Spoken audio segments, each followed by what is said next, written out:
Ooh. Yeah.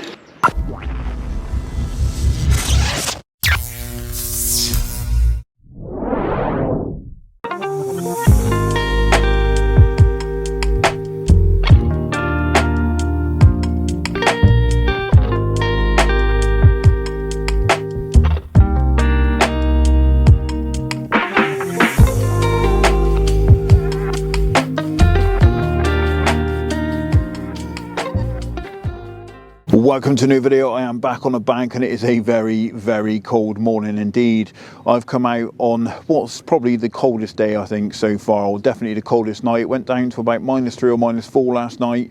A lot of waters, from what I can tell by social media, have frozen overnight. Luckily though, the venue I'm on today, it's a estate lake. It's on a lovely estate near Bath. It's actually a reservoir, I guess, because it is stream fed and got a dam at one end. And because of that water movement, I think it's stopped it from freezing over. It doesn't freeze as quickly, this one, so hopefully we've got a little bit more time on here before there's a potential freeze up. But anyway, I'm out for a morning. I'm doing some dead baiting for pike and hopefully we're going to get lucky and have a few. So I've got the rods out already and I'm fishing. I've got a smelt out on the left and a bluey out on the right, both ledgering on the bite alarms with the drop offs and everything. So I'm just waiting for one of those to drop away and signal a bite. But at the moment, I think it's probably time to get a coffee on and warm up a bit, 'cause it is pretty chilly, and hopefully at some point during the day we will have one. So I'm going to move around, try and cover as much water as possible, try and fall on some fish, and yeah, hopefully we will have one for the camera. So let's crack on, get that coffee going, and I'll see you in a bit with the fish, hopefully.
Right, we're in swim number 2 of the session.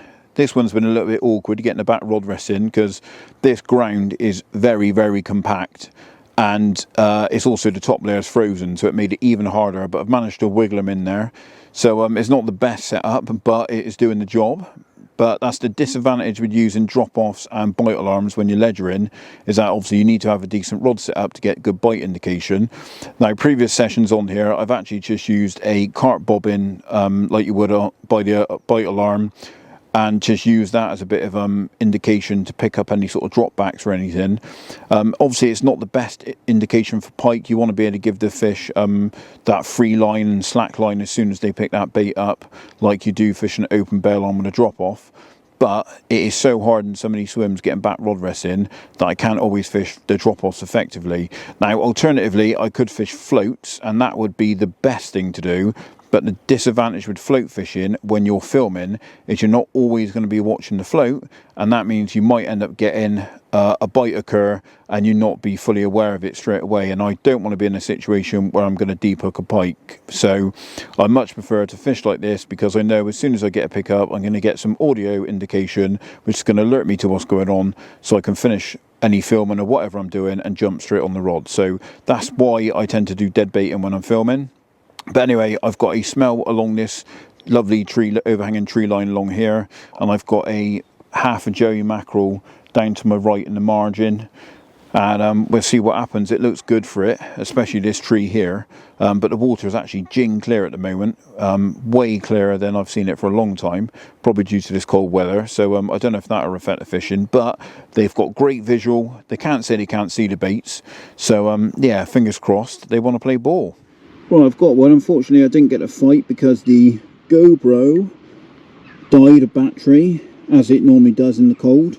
But I just wanted to show you this. So I was just using a very simple running rig, and on the running rig I use a quick change link, and what that means is I can just unhook it from the trace, so the trace swivel attaches to there, and I can unhook it. That way I can get that and the rod out of the way, and I've just got the trace and the fish to then unhook nice and easy. Anyway, we're going to get him out on the mat. Right.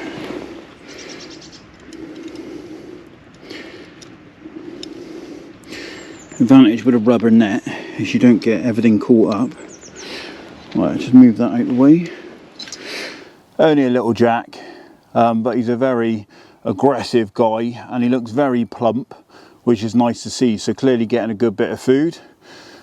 But yeah, no monster, but nice bit of excitement seeing that drop off, ping out, and the line get taken out the open bail arm.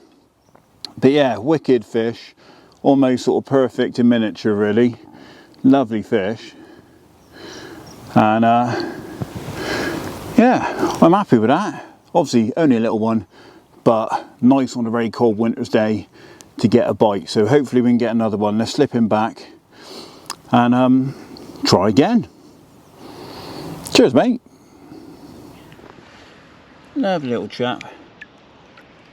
Off he goes. Now that one was on a smelt, so I'm going to put one on again.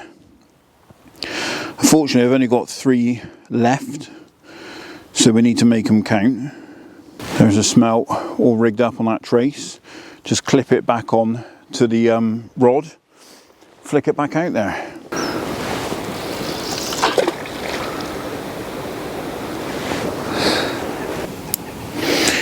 Clipped in. Alarm on. We're good.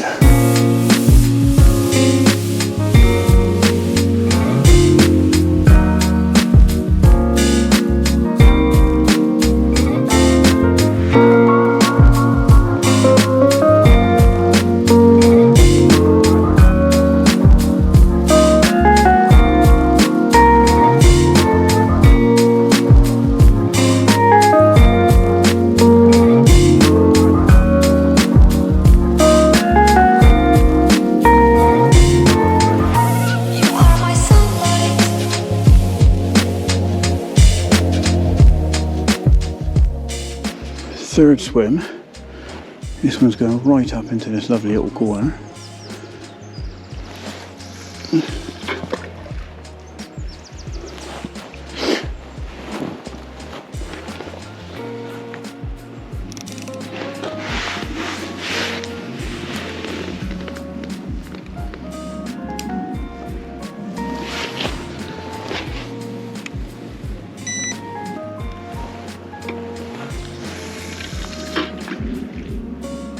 Oh. Right, I got 2 rods out. Not the best rod set up, but I managed to get them in, sort of. Happy days.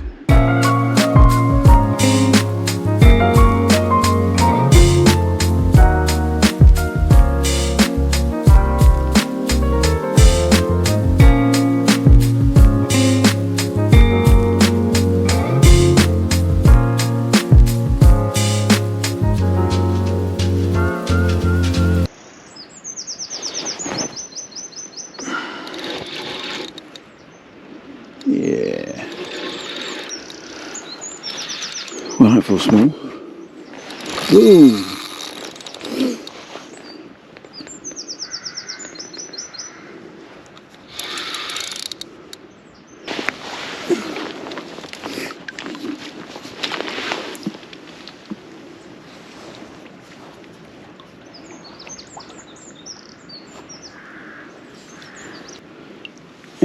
Get in.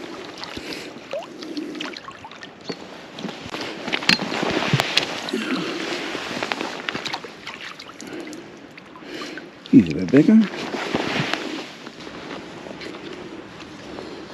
Right, there we go, fish number 2. Bit chunkier this one. Don't know, probably about £8 maybe, £7-8. But yeah, much chunkier, very fit fish what I've caught so far today. So nice to see they're nice and full and getting a lot of grub. But this one put up a wicked fight, as you might have seen on the GoPro. But happy days. Let's get this one back and hopefully we can get another one.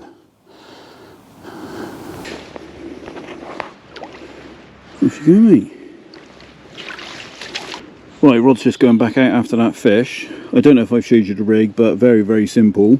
So I've literally just got a free running lead on here, so running rig, buffer bead, that just sits over the end of my large quick change link. This is actually a sea fishing quick change link, which I find really helpful for pike fishing. It's really big, really easy to take off, and where it's so big and chunky, it's a lot easier in the cold to be able to use it. Some of the smaller carp style ones are so finicky. I much prefer the big chunky one. And I've got a piece of tubing, and that just stops any sort of tangles up by the lead end. I've got about, don't know, 18 inches, maybe nearly 2 foot of wire, 34-pound wire. I've got 2 size 4 semi-barbless trebles, so the barb goes into the fish and helps hold it on, and then the other 4 stick up, which obviously help hook the fish, help hook the pike. Then on this one I'm using a smelt, and actually a smelt is what I've had the takes on today, so this one's going back down the channel, see if we can get another one.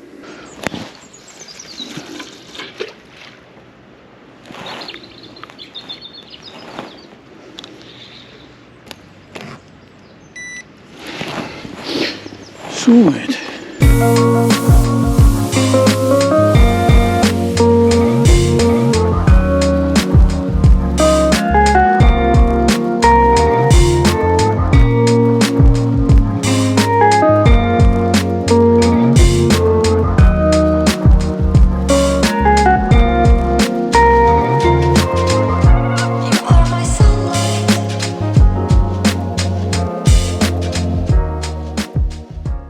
Right, so I'm set up in swim number 4 today, and this is probably going to be the last one of today because I've been moving around a little bit, trying different areas. I've obviously had a couple of fish, which has been great. Well happy with how it's gone so far. Nothing big, but it is what it is. It's just nice to get a few bites. But I do think this area is likely to produce a better fish. The reason being, it's the deepest part of the lake, and I do see a lot of silverfish showing along here most of the time, especially in the colder months.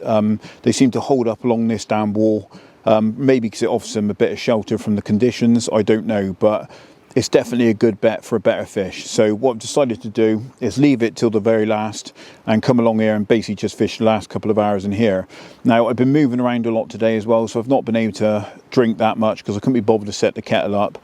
So I've actually only got my second coffee of the day, would you believe?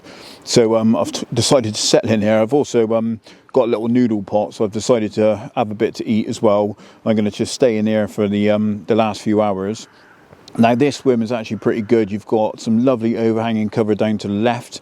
There's also quite a lot of tree roots coming out, and you've also got exactly the same down to the right hand side. So at the moment I've just got a rod left and right, and the margins quite close in. I've got smelt on both rods because that's what I've had the fish on today.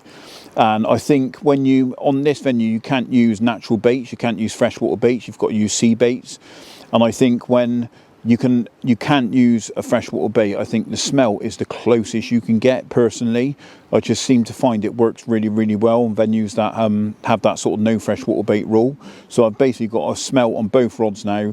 One of them's actually been doused up in the DNA Apex liquid, the yellow one, and the reason for that is because I've used it a couple of times and I just wanted to give it a fresh load of attraction, load of scent into the water, and also give it a different colour. It dyes the bait yellow basically, so it just makes it look a little bit different to maybe the average bait that someone might use. On the right hand rod though, I've got a freshly frozen one straight out the freezer bag, so fresh bait out on that one, so hopefully they'll be up for it and we've got a chance of a good one. So it'd be nice to finish off with a double or at least a bigger fish. So that's kind of what I'm hoping for. So we're going to stay in here and fingers crossed it works. Now if nothing happens in the next sort of hour, I might move the rods around because I've got a lot of water in front of me, a lot of open water.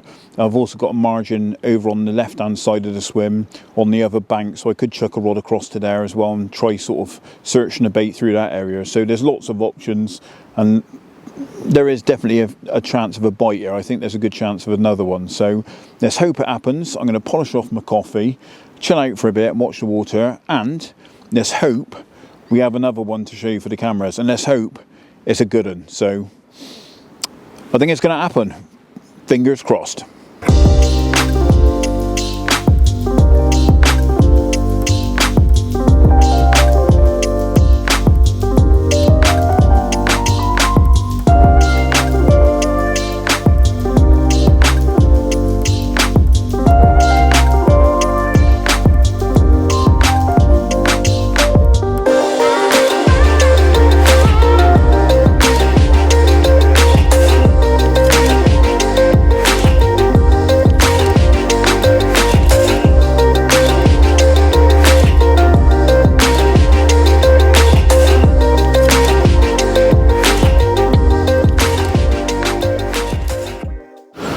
Right, well, I've repositioned the rods. I may have already talked through this, but the left hand rod, I had it tight into the margin, and I also had the right rod tight into the margin.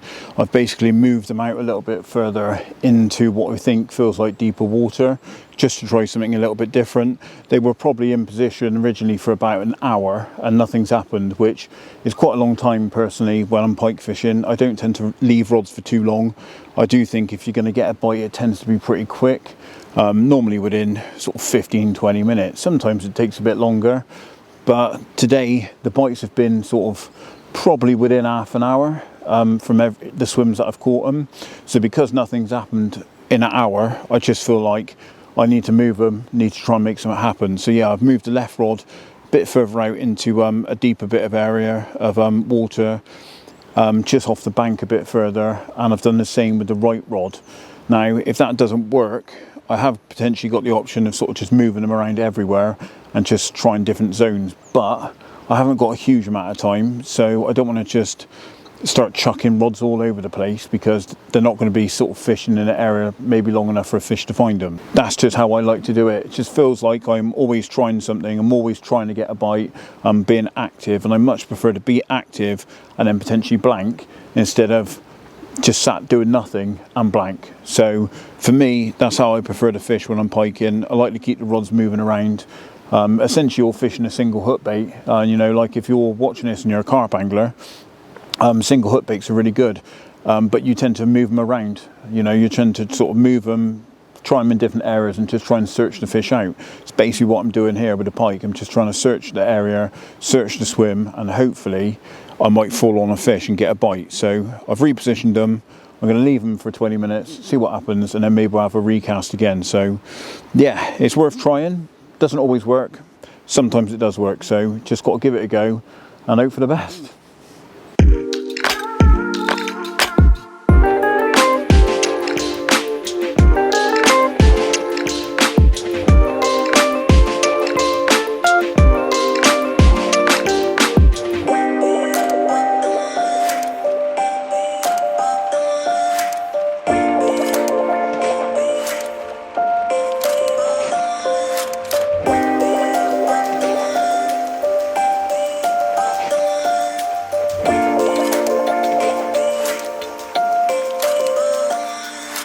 I think that's going to be game over. Unfortunately, it's not happened in this final swim, but at what is essentially prime time, unfortunately, I've got to reel the rods in. I've got about 15 minutes until I need to be sort of out the car park. So I'm going to reel the rods in, get everything loaded up on the back and off back to the van. So hopefully you've enjoyed the video. It's been a lovely day out, to be honest. Nice to get a couple of fish, and I've quite enjoyed it. Didn't get that final bite and didn't get that good one at the end, which I hoped for, but that is fishing at the end of the day. Still nice to get a couple of fish.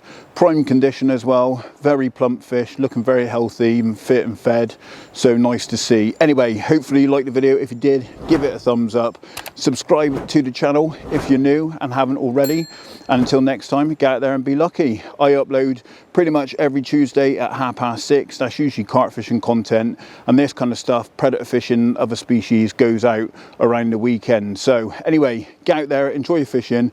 See you in the next video.